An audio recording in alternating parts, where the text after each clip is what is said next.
This show has started. Hello, everybody. Welcome to Game Audio Hour number 91. It's our weekly podcast where we discuss all things game audio, from creative ideas to the latest techniques, project experiences to audio secrets. Here's where you'll find your in-depth coverage and opinions related to game audio and Japan. Right, Alex? Tell us about Japan in 10 words or less.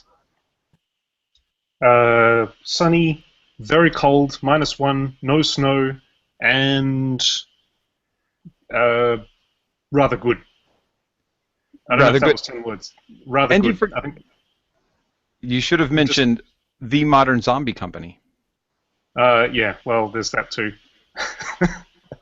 No, I am well.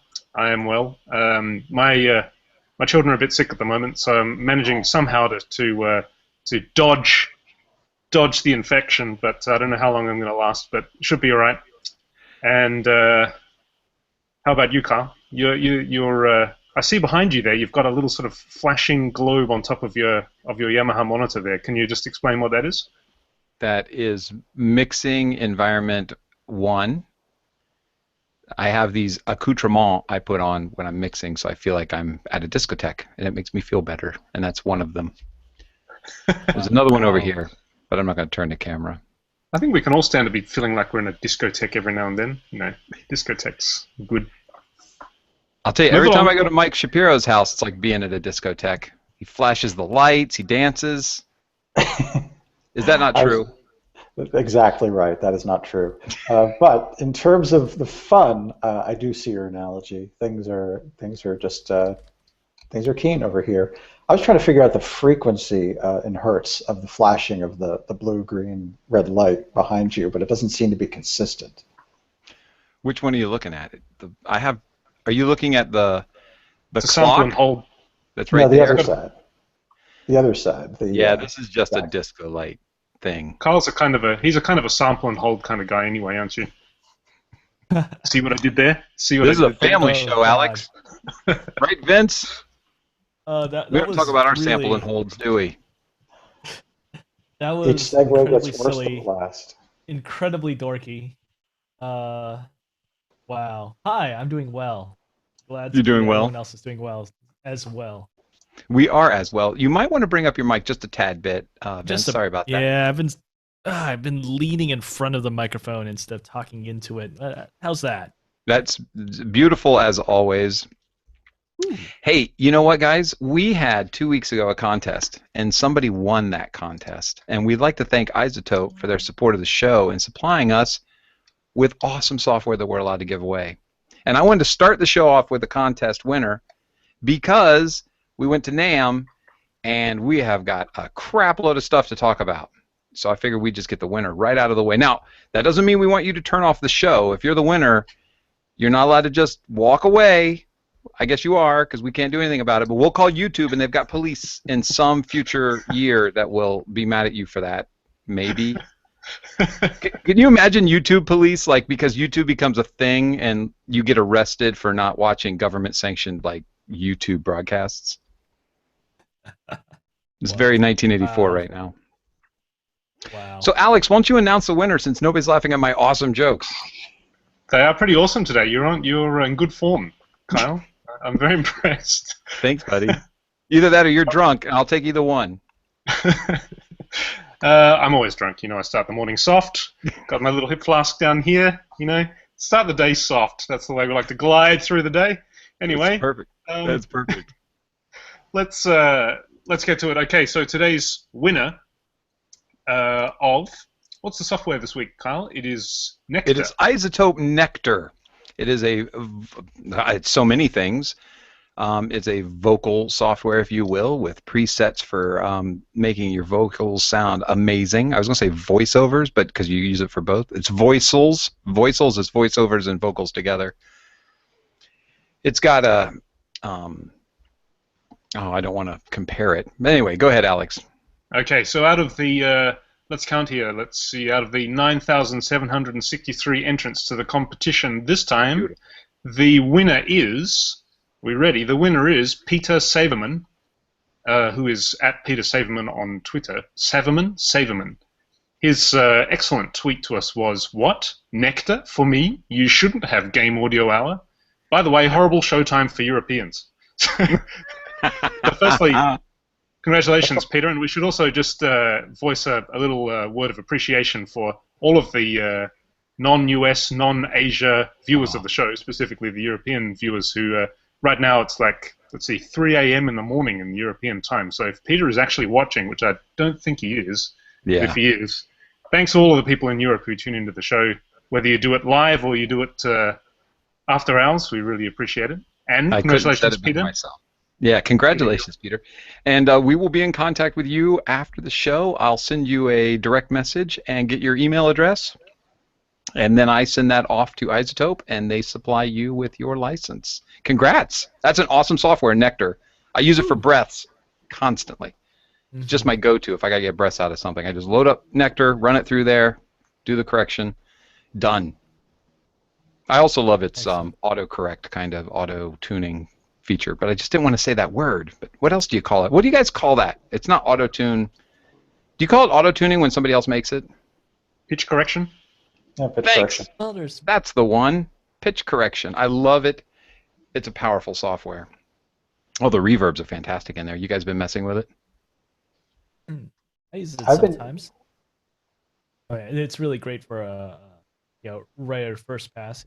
The thing is, it does a lot of stuff right when you're tracking, so you don't really don't find yourself having to do too much after the fact, I find.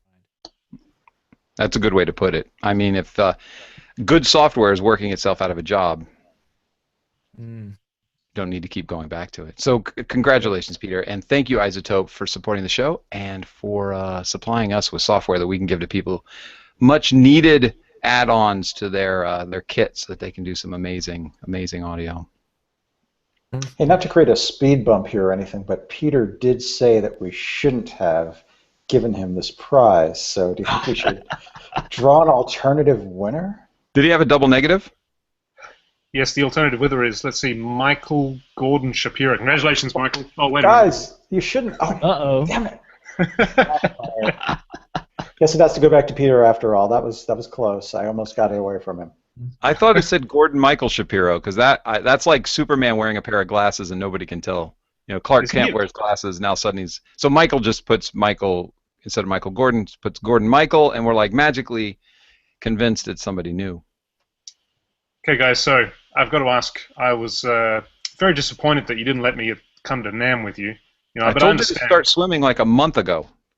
I understand, these events I tend to come with my double-fisted megaphones, ready to just blast anything to anybody, with my business card machine gun just like pummeling around the room.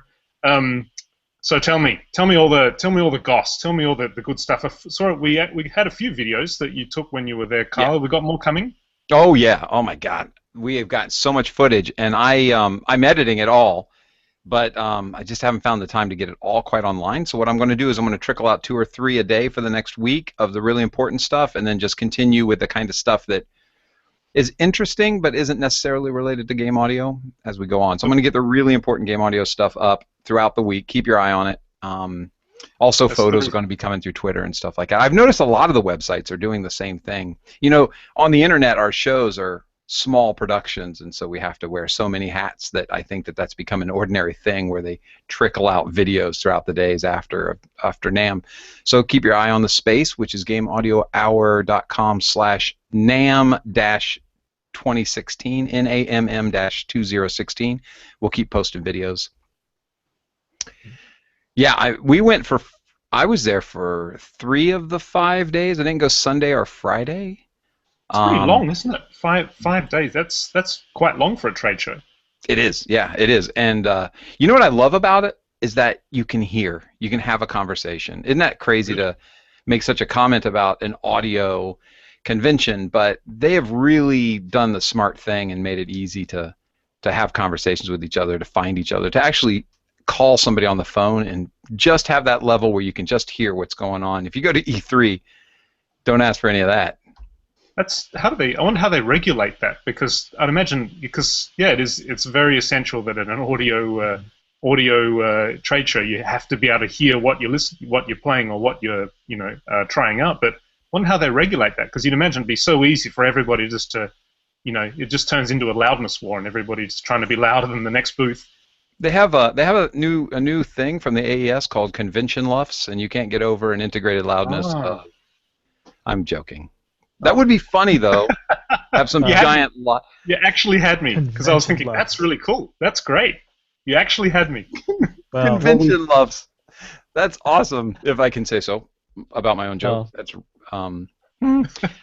so I thought it was pretty. It was super fun. So we went Wednesday. Wednesday's a press day, and we got in on press day, which is so awesome. If we didn't have these fantastic viewers checking out the show, we wouldn't technically qualify as press. And it's nice that we got free parking. We got to check out gear early.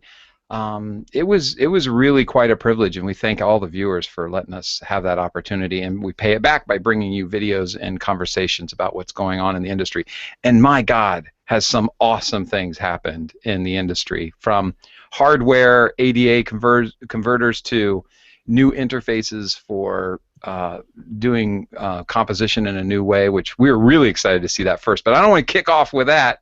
I was going to leave that to Mike and Vince to talk about. But the first day was there were quite a lot of products piled into one space.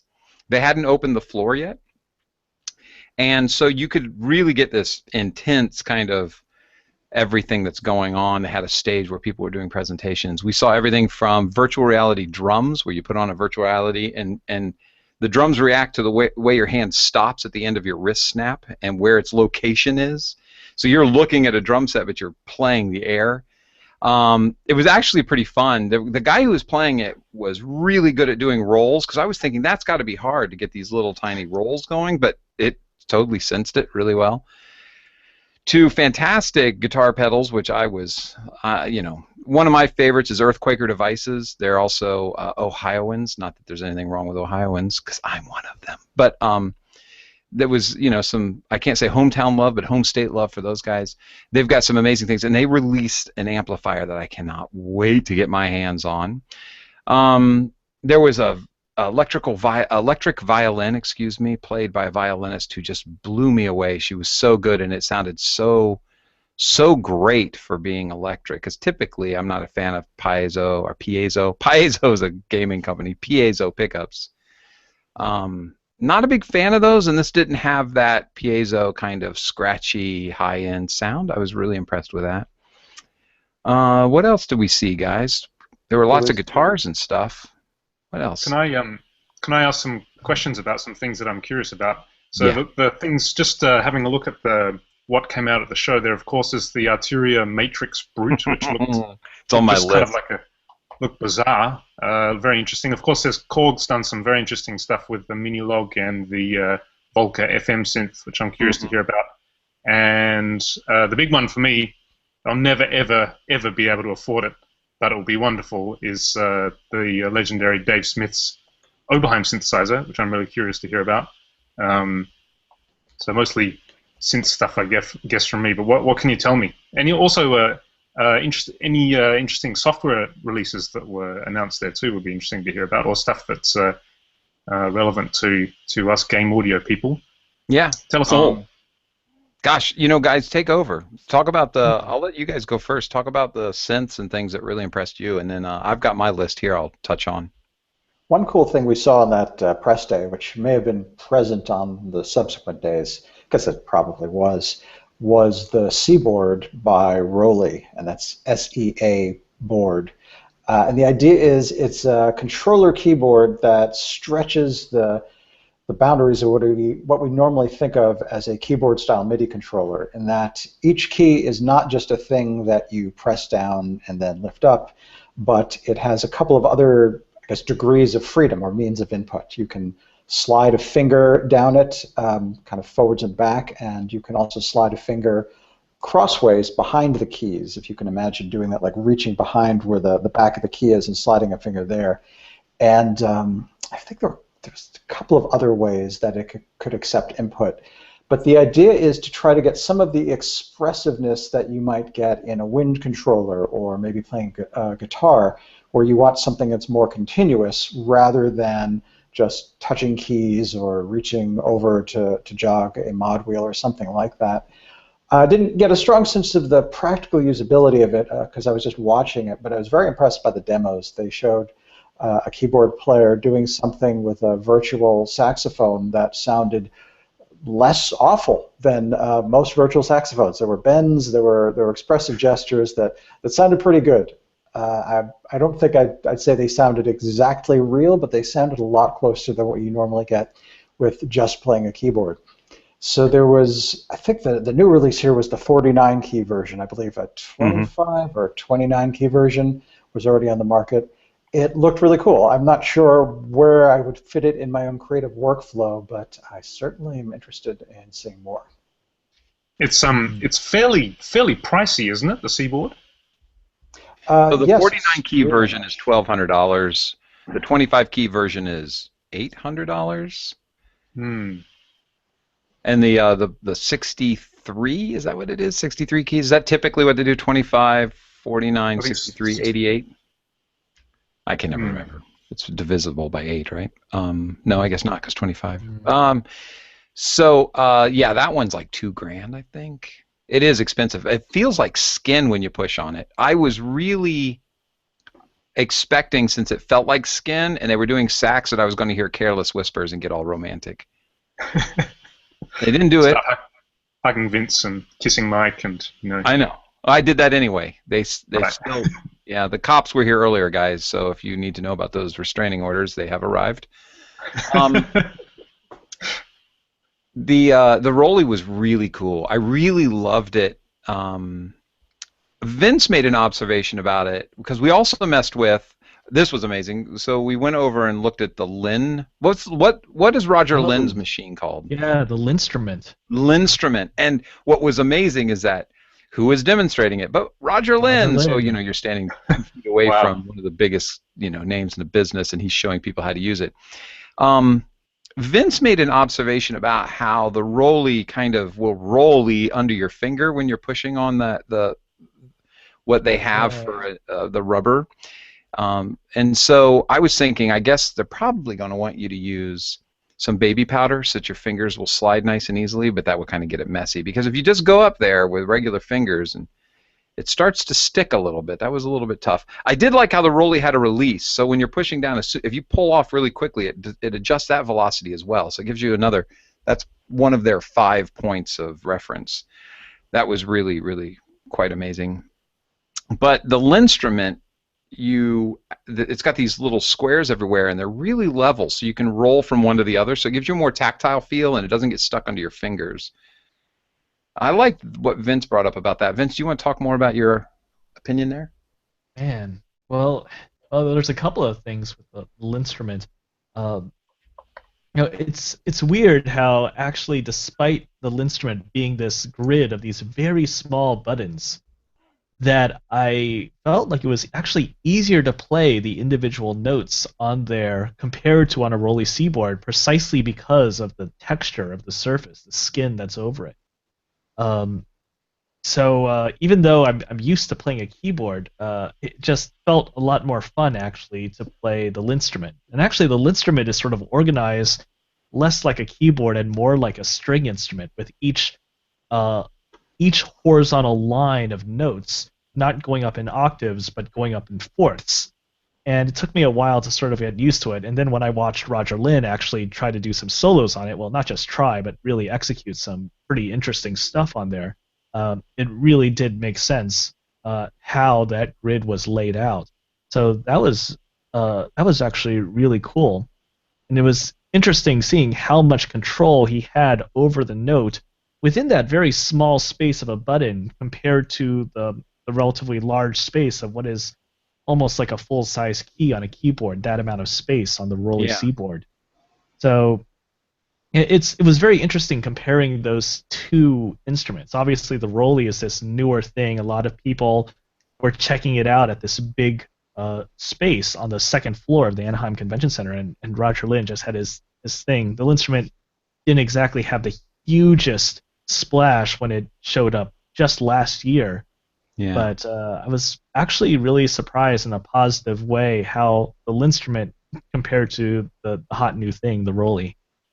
Yeah, I agree. I helped kickstart the Artiphon. Is that what they're calling it? Oh yeah, And the I'm excited for Artiphone. that. And the Linstrument is what made. So when the Rolly appeared, I was like, oh crap, I may have just invested my money badly by going with the Artiphon, and now I've got I'm going to want this Rolly. And then when I messed with the Linstrument, I realized that the Artiphon's got some of that kind of raised level of textile feel to it. I realized that, yeah, I think what Vince is saying and what I'm experiencing with the Rolly, especially my second time playing it, I think I'm happy with the Artiphon. I think it's going to be a really good answer to that. Because what I ultimately want is a continuum, which is the Haken Continuum. Oh, I would love to have one of those. Which has got this kind of like bed of rubber below a cloth, and the cloth is red and black, and it's separated into keys, and there's no resistance either direction. Where the Rolly has resistance horizontally, because you go from one key, it's bubbled like keys, so that you can play it like a keyboard, which you can't really do with the Continuum. But I don't want to do that with a Continuum. I want to do these long kind of sweeps of sounds and mix these things together, especially when it comes to using an owned Martineau, which I love very much. I've got all these software libraries, and I want to just be able to smoothly go across, just and have that kind of owned sound. But Carl, I don't think the Rolly would afford that. Did you catch any interesting developments as far as guitar or bass controllers are concerned? No, I stayed away from the guitar part. It didn't, this is kind of doing an injustice maybe to game audio, but I felt like what they were offering was less game audio than other places on the show floor, so I focused elsewhere. And also, when I go to NAMM, the guitar part's the kind of place I go the least, because being a guitarist, I already have all this information about what's going on, so when I go there, I'm just seeing things that I already know about, and nothing really surprising. And I want to see surprising stuff, like the Rolly was really cool. One thing that is surprising is Korg's Minilog.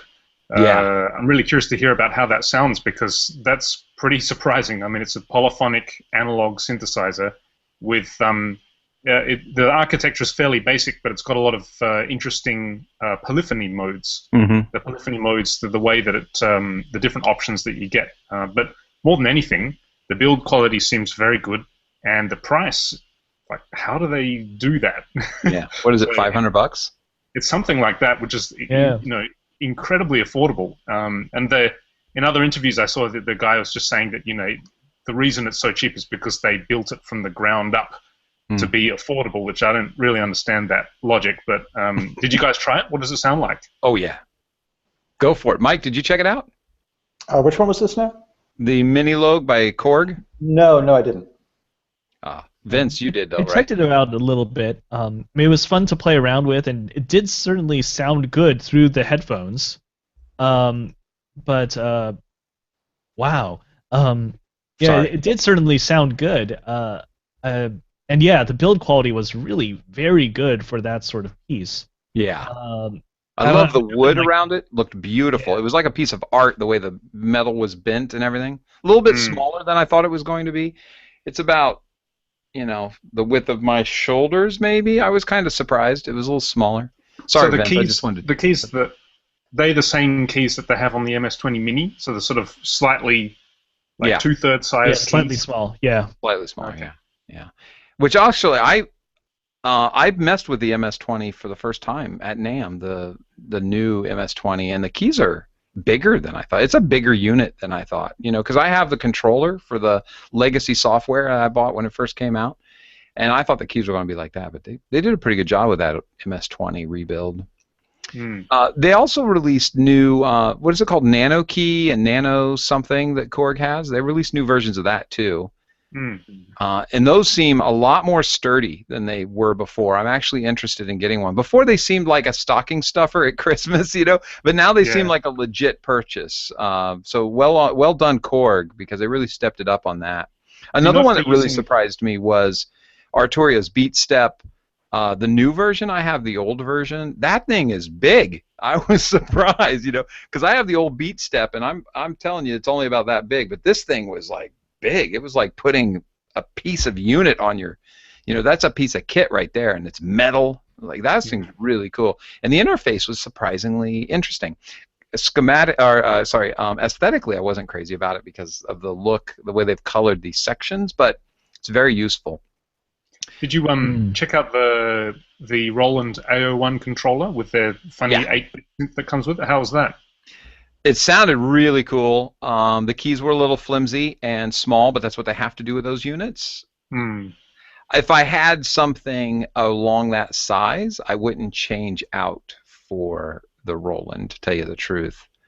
For some reason, it seems that Japan is going mini key crazy right now. Like all three of the big Japanese companies, Roland, Yamaha, and Korg, they're all releasing stuff with mini keys. Like Roland's got this one that plugs into their boutique synths, and Korg's got the MS-20 Mini and the Minilog, and of course Yamaha did their kind of controversial thing with those reface. Oh, reface? Yeah, and the little keys. And I think, Vince, when you were here in Japan, we tried some of the mini keys on some of them, and they're a bit. It's like, you can get by, you really ask yourself, like, why do they choose this? I mean, Japan, space is a premium in Japan, but it's like, it's not that bad. Your keyboard can be regular sized in Japan. That's right. I mean, I'll tell you, though, of all the keyboards there, the winner for me, best of show and Game Audio Hour opinion, Kyle Johnson, was the Matrix from Arturia. Even with a bug, we discovered a bug while we were. Who was that? Were you with me, Vince, or was it Mike? Who we pushed a button and it like lit up purple and it wasn't supposed to on that Matrix?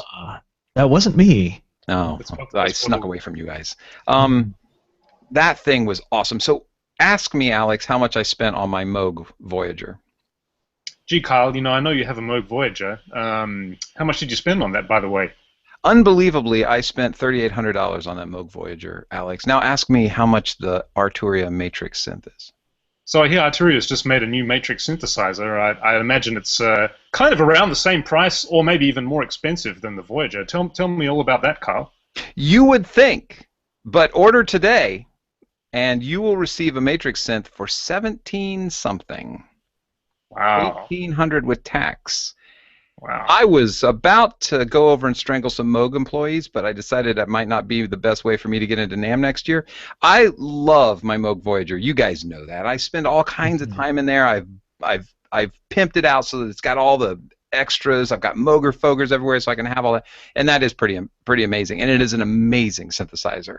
And I bought it, 5 or 6 years ago when it was the price it is. I'm sure that a synth like the Matrix synth coming out might just challenge Moog's prices, but well, I guess not, because the Voyager's not being made anymore, isn't it? Didn't they retire it? I think they did, yeah. Oh yeah. But that Matrix synth was spot on, and you know how much I like my Mini Brute. I love having that brute force button where you can feed in the output into the input again and just get all kinds of crazy nuances out of it. They've got that in there. They didn't lose a thing.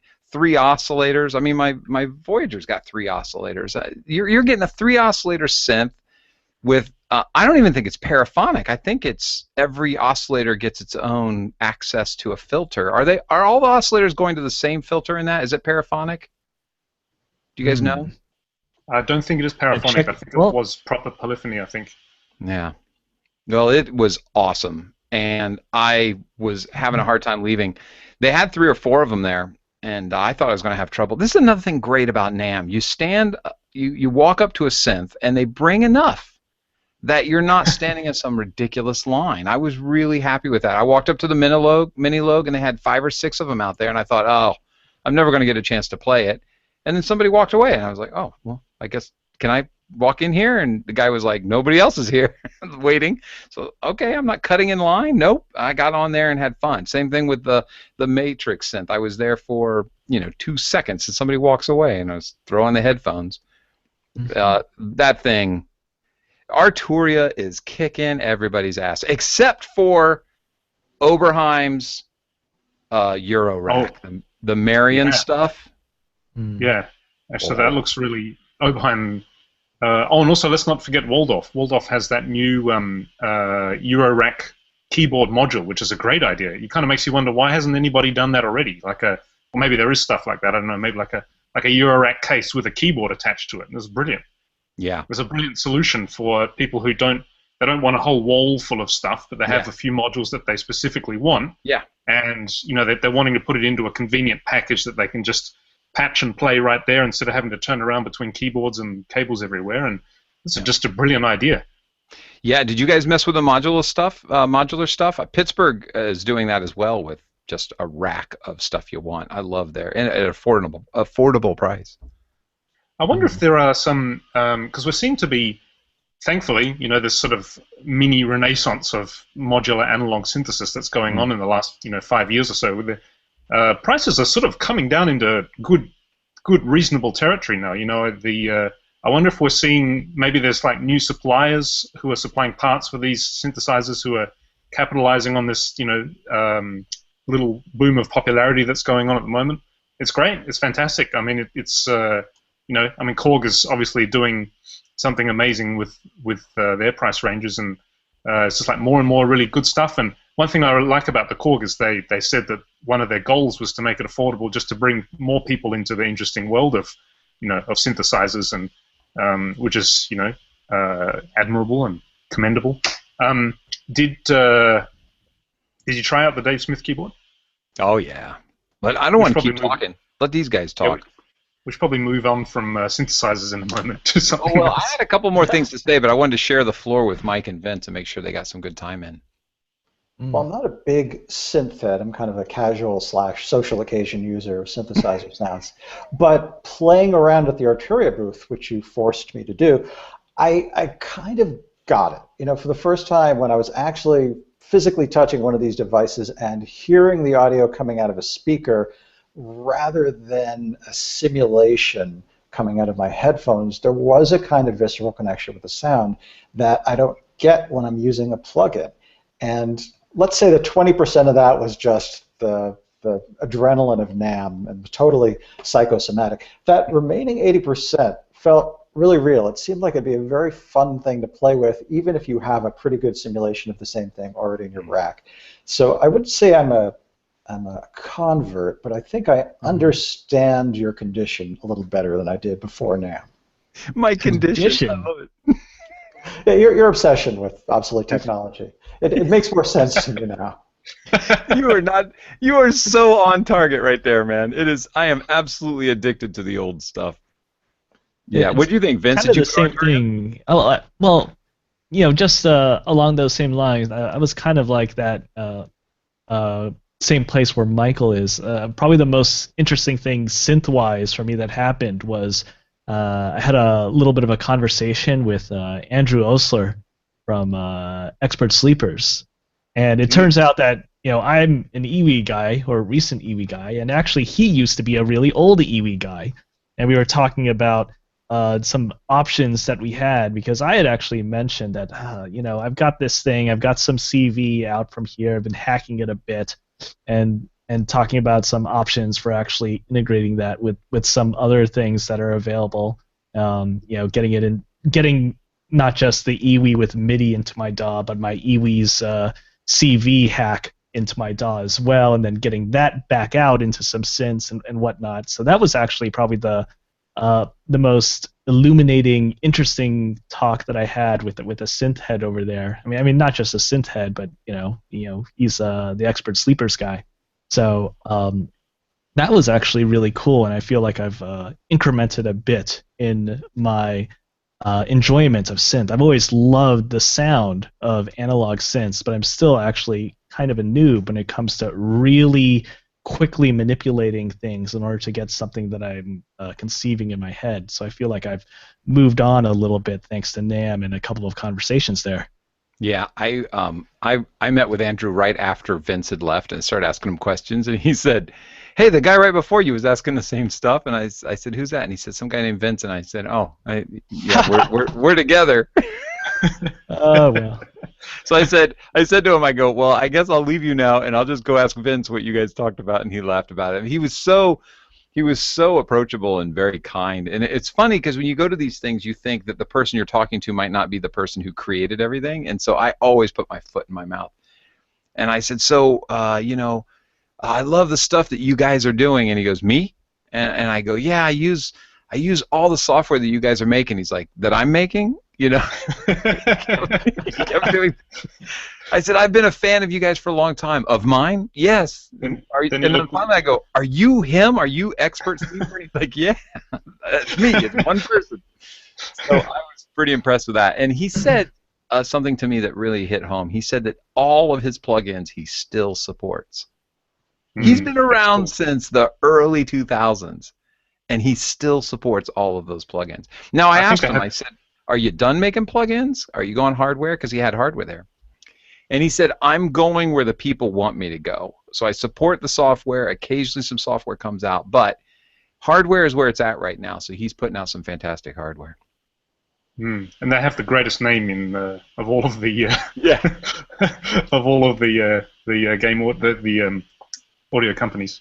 So what else? They also hosted, like, on their website. I'm trying to look for it right now. They used to have this like ambient section, and you know how much I love ambient music. And I would just go there and listen to other people's ambient compositions. I don't see it anymore. Maybe it's gone. Mm-hmm. So other than I should probably just ask you quickly before we move on from synthesizers about the Dave Smith OB6, I think it's called. OB6. So I really was impressed with what Tom Oberheim's putting out through his Marion division, perhaps because I'm from Marion, Ohio, and it means something to me. I'm just assuming he's naming it after my hometown. But I got to be honest about the OB6. I still like the Prophet better, and there were some other people there making the same observation. So it felt, you know, okay. So how much can you really check out a synth when you're there? It's super loud around you. There's a bunch of people waiting behind you to get on the synth, but you just feel the pressure to get off the synth. I can't say I dug in too deeply.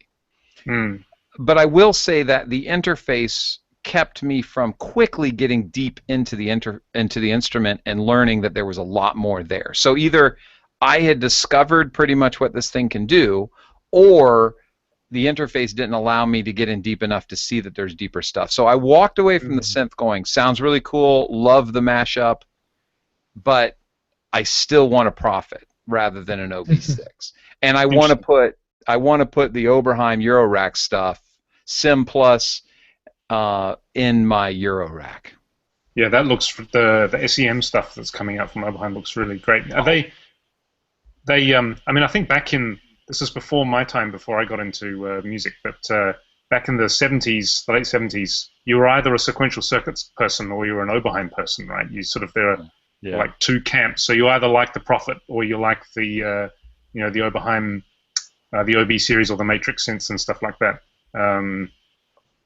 So yeah, fantastic, amazing. It looks spot on. But I think with the interesting stuff that Tom Oberheim is doing these days as well. And they were there. Tom Oberheim was just sitting at the Marion booth, which was practically empty. It was almost as if nobody knew what was going on there. I got to say, they presented it as if this might be a small company doing knockoffs of Oberheim stuff, because I don't know if many people are familiar with his Marion division. And so they had Marion in big letters, but it looked like Oberheim stuff. And even my first pass, I kind of went by it and I was like, what's going on over there?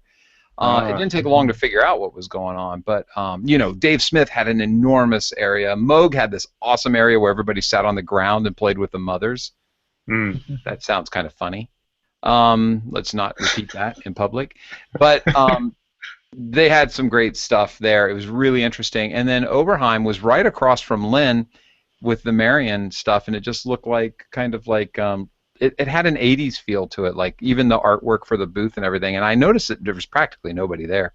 So on my second trip around, I went in and started listening to things, and it was really cool. But at that time, I had just passed Oberheim. He was standing with Dave Smith over at their booth, and the people running the Marion booth were very accommodating and let me really dig in and ask really stupid questions, which is the best way to travel NAMM, is prepare your dumbest questions, because you're just going to put your foot in your mouth anyway.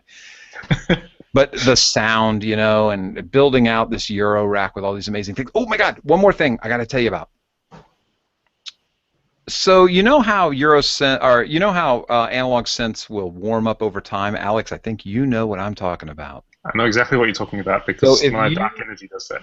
So you have to turn yours on, go get dinner, come back and play with it, right?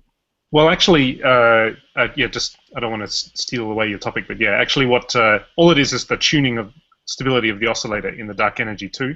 So all it means is you can use it fine with one note. If you wanted to actually like pitch it up, if you want to do like an octave or a fifth, then it's going to be a little odd. And you may have to like ride the tuning knob in the first sort of 20 minutes of using it. Anyway, go ahead. You have done exactly what I want to say. Ride the tuning knob. So I'm walking through the Dopefer area, and Dopefer he wasn't there. I didn't see Dieter Dopefer this year. I'm a little bit sad. He probably was there. I just didn't see him when I went through. So I'm looking up because I'm trying to find the name of the company, and I'll find it as we go on. I walked up to this guy who was playing fantastic music, and I was just going to ask him about his production style. You know, like, do you start with drums? What do you move on to next? He was doing everything on his Euro rack that everything from his equipment, nobody else's equipment. It sounded really good. And when I got there, I started looking at the modules, and one of them was a tuner, an auto tuner. And I thought, what are you going to do with an auto tuning synth module? And you know what he does? He built a module. Maybe they exist out there, and I will admit my not knowing as deeply about modules as I should. There's just so many. It's hard to keep track of it. But what he does is he receives a signal from somebody else, like say a keyboard player or something, and the tuning, the keyboard player is the main tune. Let's say it's a digital oscillator. It holds its. You don't need to keep it going for a while, and he runs a signal into the auto tuner, and then it tunes the rest of the modules in the synth.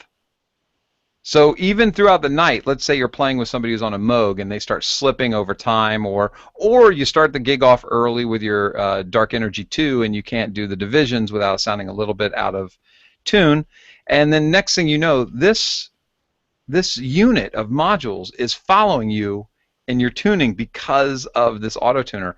He did this thing where he takes this tuning knob and he just threw it all over the place, and you could hear the oscillators just adjusting to the pitch that the new tune center was.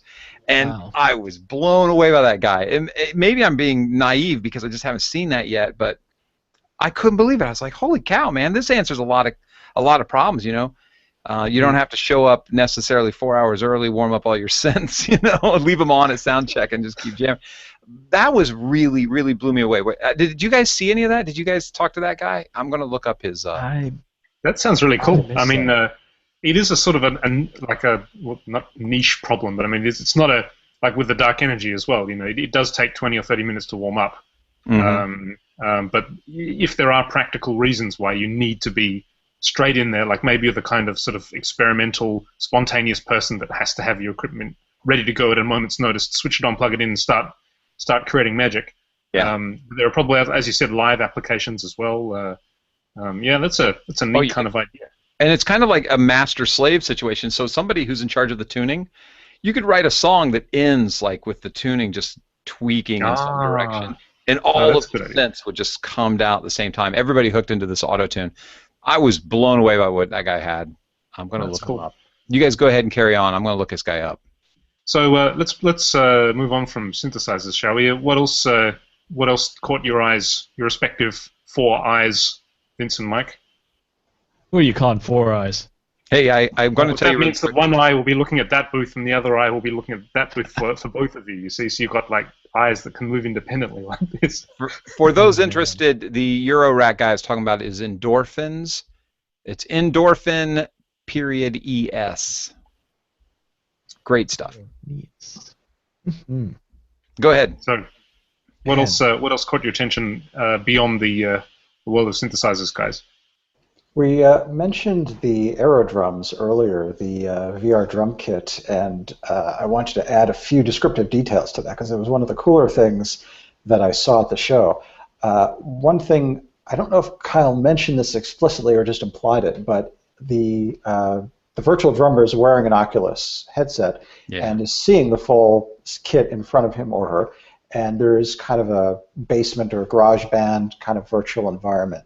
And I believe the sales pitch was, this is a way to practice drums without driving your family crazy or getting evicted from your apartment or something like that. And of course, drummers have always had those pads, and there's been MIDI drums since time immemorial. I guess what this is bringing to the virtual table is the visualization of a full kit and performance environment, and perhaps at some point more realistic sounds.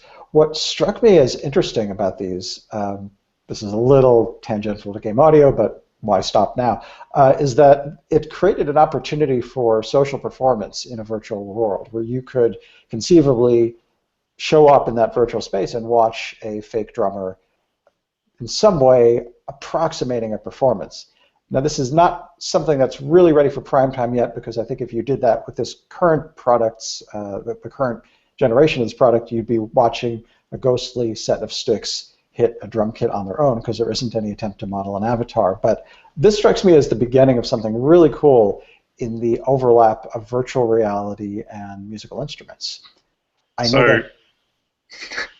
agree. Sorry, go ahead. Go ahead. It's like the maker of that product sneaking up behind me or something.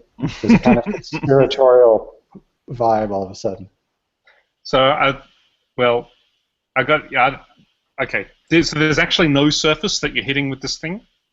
Correct. Well, you could hit your children if you wanted. Phone book or It's whatever stops your wrist from moving, the snap of that. I don't know, guys. I don't.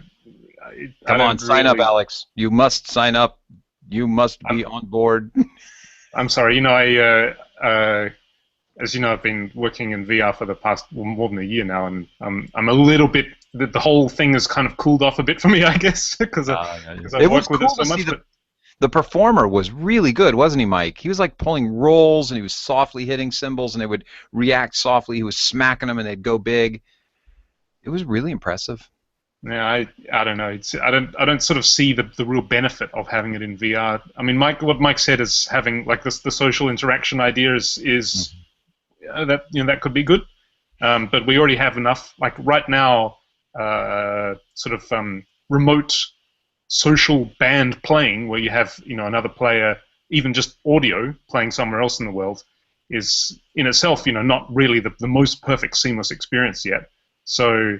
I don't know.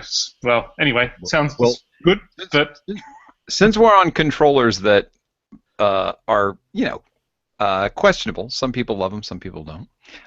The Touche or Touchy, I think I mean Touche though. Touchy. Actually, Matt just mentioned that in the chat room. I think the Touchy. Oh, yeah. I was excited to learn about the Touchy because they didn't tell us anything, and then when it showed up, it was a giant rubber block that you push on, and I thought, not.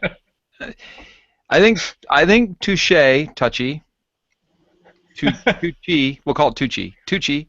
Touche. How about Touche? Touche. Okay, Tushy. No, that's not fair. I think that what it reminded me of was, oh my gosh, these poor guys. But this is what we're about. We're about being honest. I don't know how much it costs, but it's a giant rubber block, and it senses where your hand's going. You can push down, pull up, side to side.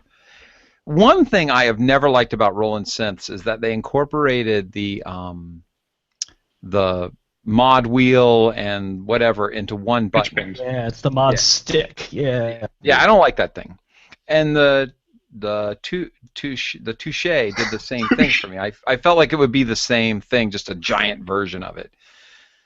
I felt kind of bad for him because they were like, here is the Touche, and then Rolly said, here's this amazing thing, and you're kind of like, whoops, sorry guys, you should have shown up last year.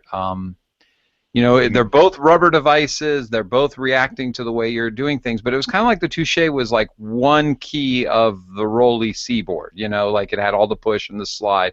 Actually, I don't even know if it had the slide, because whenever I saw anybody using it, their hand was in place, rolling forward, but their fingers were still part of that pivot. They weren't actually sliding on the surface. So perhaps that's something that's in there.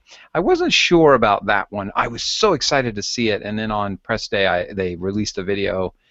I guess you could get near it. Oh my God! On press day they had a guy who was actually recording LP. He was lathing LPs for you live. So you Yeah, took what them. was that about? I saw you had a little brief video of them doing that, but I didn't really understand what it was. Yeah. What's that about? He's created a home lathe and album kind of technology. So you don't Wow. have to go to these giant scientific halls and get your PhDs and ask people science questions and wear a white vest while you're or a white coat while you're doing it. But That that it was opens up a really can of cool. worms, doesn't it? What'd you say? That opens up a can of worms, doesn't it? Because mastering for vinyl is quite difficult, and Oh, it there's a is. lot of Oh, specific know-how for doing that. yes. Going into Kyle's education, there are specifics to that, especially. What I was suggesting to Mike, but it was too late. I said, Mike, you got it, because we were driving down together. I said, you got to get a CD of all of your music and have this guy lathe you a vinyl, really quickly. But we were Mm. too late. There were some other people doing it, and it was really interesting to see the process, especially for a home user. That was really fascinating. I totally want to get on board with that. My wife will be mad. It'll smell like burnt plastic around here all the time. But I don't know how much that costs. But I was really impressed that you could just walk up and the guy would burn you a CD and lathe you a platter of. See, the technology is stuck in my brain. Burn you a CD. Let's roll back the ages. Lathe you a platter, which is the same as burn you a CD, except it's a 77 term. It's a retronym now. So that was really pretty cool. I was pretty impressed with that guy. So Touche, I just got a couple things really quickly. I'm going to just touch on the Swarmatron, right, Vince? Yeah, there was a Swarmatron. Yeah. Swarmatron. Have you heard of the Swarmatron? I haven't. Tell me all about it. Well, it was used by Trent Reznor on his Facebook movie. What was that movie called? It's an eight oscillator, right, Vince? Am I right? 8 oscillators? Yeah. You got 8 oscillators. And it's got 2 sliding bands. And you create the craziest sounds out of that thing. It was amazing. Yeah, it's pretty cool.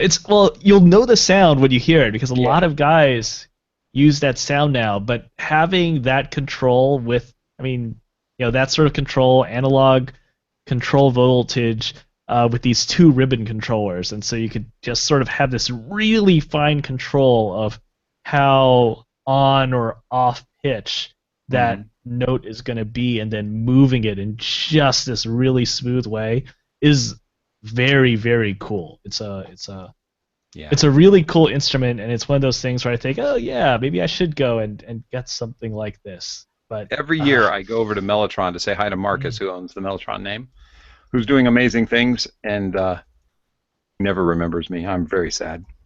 But while I was there, Big City Music's booth, talking to Marcus, we were actually being shown the Swarmatron by Leon Dewan, Dewan, who created it, and he was the nicest guy. I wanted to hug the dude and say, "We're hanging out forever, you and I. We are snuggling friends for life." He was so fun. I felt bad walking away from him because I had to get on to other things, but oh my God, he was really cool and very humble guy. So check out the Swarmatron by him. You have to order them. But he did say that the line of people waiting for them is a lot less than it used to be. So I don't know if that means you're going to get it within the next year or 6 months, but it adds some hope to the idea that you're going to get one fairly quickly. The Swarmatron was pretty amazing. And then the last thing I wanted to mention on my list, because I'm only mentioning things that blew me away, except the Touche, sorry guys, is the Apogee Symphony, the new one. Holy shit. Bleep that out in editing. There are some times when you listen to an audio interface and you go, that sounds really good. And then there's other times where you go, holy crap, are you kidding me? They had a pre-recorded piece of music that you could listen to on headphones surrounded by 4 billion people screaming the whole time, because that's basically what it sounds like, is like there are fans in your ears from people just hissing at that high end. And the Apogee Symphony was just like, boom, here's the bass, boom, here's the snare drum, here's the person singing. My God, that thing sounded good. And I use an Apogee every day, the Symphony. One, I guess, retronym.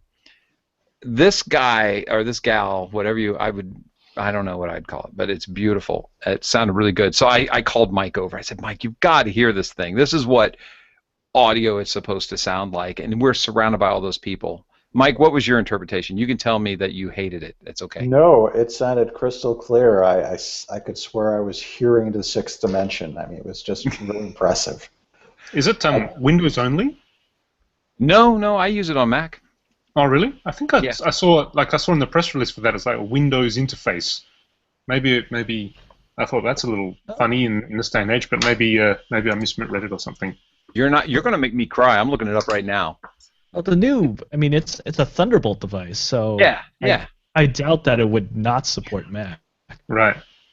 Oh my God, that thing sounds good. You know, one thing I do on the one that I use every day is there's a couple of ways I test an audio interface. One of the ways is while the system is open, I'll turn the volume all the way up to hear where the noise floor is, and I can get it to 10. And on the one I'm using, the Symphony 1, barely hear a hiss. I got to really listen. On my Motus, I go about 3/4 and I hear a very noticeable hiss. On this Apogee 2, I went all the way up there and cranked up the volume, because that's what I'm talking about. Is turn up the volume all the way. Held my hands on my ears and still heard nothing. I was afraid somebody was going to accidentally hit play on Logic and blow my eardrums out, but there was nothing there. That was beautiful. I don't know how much that costs. We are. We have before we finish the show today. Actually, Carl, we have one other announcement to make, don't we? Oh my gosh! I talked the whole time about the Symphony IO, or I mean about stuff, and then hog the show. Do you guys got anything you want to say before we log off? I can't really believe it passed so quickly. And yeah, there's a lot of stuff. We'll probably cover more on next week, huh? Well, NAMM was just this last weekend. Since it's going to happen this weekend, Global Game Jam. Check it out. There's Global Game Jam sites happening all over the world. If you go to globalgamejam.org and check out the locations on top, you can see if there's a local Global Game Jam happening near you. 48 hours of solid game development. And if you're a programmer, well, yeah, you want to go and make a game, that's cool. There's also a bunch of guys that probably have next to no idea what they're going to be doing with music or sound, and yes. I imagine that you guys have a good idea of what to do on that front. So go and hang out over there and make some friends, make some connections. Who knows what could happen after 48 hours of game development. Absolutely. And the last thing we'll mention is that we have our survey out. Oh. We do. We do. Alex, thank you for setting that up. So if you go to our live page, gameaudiohour.com/live, and go all the way to the bottom, below the chat window, you'll see Got 5 Minutes, ? Take the 2016 viewer survey. And please do, if you get the time, take the survey, because it lets us tune the show to be exactly what you're looking for. We come up with our own ideas of how we're going to handle things, and I think that we've really kind of coalesced into a really cool groove. We personally love the show, at least I'm speaking for me. I think those other three guys do too. And well, Vince gave a maybe sign. So, but by doing this, you're going to let us know exactly what kind of content you want us to cover.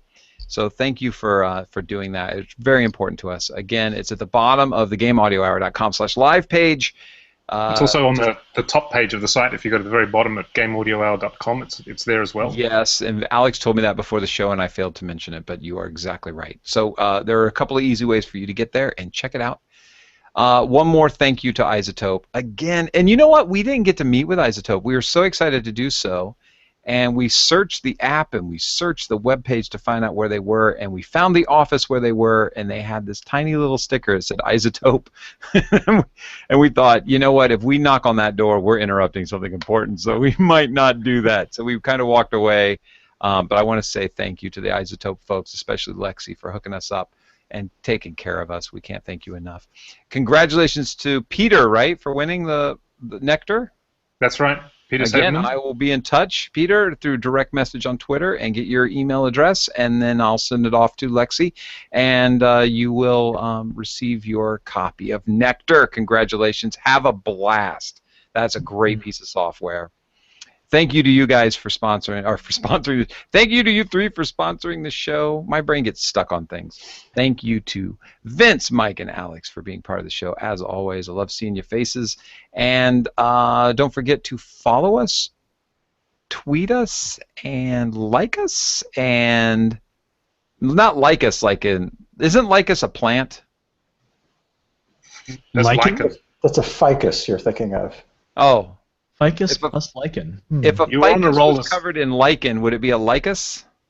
You were on a roll this episode, Carl. Don't you end on a high? Don't drop the ball now. Impossible. My jokes are horrible. So, yes, thank you. Like us, subscribe, tweet us, do all those amazing things because you guys keep it going for us, and we really love it that you're checking out the show.